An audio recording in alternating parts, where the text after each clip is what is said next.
আপনারা দেখছেন টিভি সকাল ইউটিউব চ্যানেল।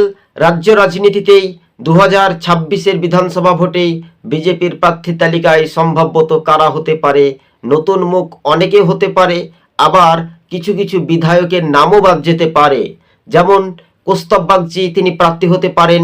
একাধিক এমনটাই দাপটে বিজেপির নেতারা দিলীপ ঘোষ থেকে এবং লকেট চ্যাটার্জি থেকে অনেকেই রয়েছেন, এবং শ্রমিক ভট্টাচার্যরা প্রার্থী হওয়ার সম্ভাবনা বেশি। তবে 2026-এর বিধানসভা নির্বাচনে শেষ পদ্ম ফুলেই ভরসা রাখতে পারে জনগণ।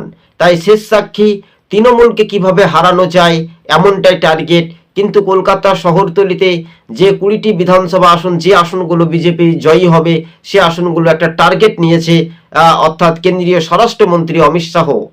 বিরোধী দলনেতা শুভেন্দু অধিকারী এবং তিনি তার জেলাতে প্রার্থী বাছাই করবে বলে খবরের ইঙ্গিত পাওয়া যাচ্ছে।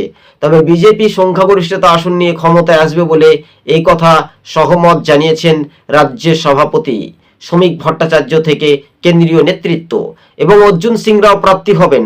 আরও প্রার্থী হওয়ার সম্ভাবনা বেশি রয়েছে। তবে কিছু কিছু তরুণ থেকে তুর্কি থেকে প্রার্থী অর্থাৎ ইয়াং যুবক থেকে যুবতীদের ময়দানে নামার একটা আগ্রহ দেখা যেতে পারে। হ্যাঁ দর্শক বন্ধুগণ, এবার কিন্তু বিজেপির প্রার্থী হওয়ার সম্ভাবনা বেশি। অর্থাৎ কত আসনে তারা প্রার্থী মানে প্রথম দফায়, দ্বিতীয় দফায়, তৃতীয় দফায়, অর্থাৎ প্রথম দ্বিতীয় দফাতে ভোট বা প্রথম দফাতে জাতীয় নির্বাচন কমিশন বাংলাতে কি শান্তিপূর্ণভাবে ভোট গ্রহণ করাতে পারবে? আমরা একাধিকভাবে দেখেছি এই পশ্চিমবঙ্গের জুলুম অত্যাচার সাধারণ মানুষ আর ধৈর্য সহ কতটা রাখবে। তৃণমূল যেভাবে ভোট লুট করে তার বিরুদ্ধে কেউ কি কথা বলছে? এই রাজ্য রাজনীতিতে যত এসআইআর হোক না কেন, তৃণমূল ভোট চুরি করবে, এটা একটা স্বাভাবিক, কিন্তু আর পার পাবে না। তাই পদ্ম ফুলেই ভরসা রাখছে জনগণ, তাই এমনটাই স্পষ্ট হয়ে গেল। টিভি সকাল ইউটিউব চ্যানেলটি ভালো লাগলে শেয়ার করে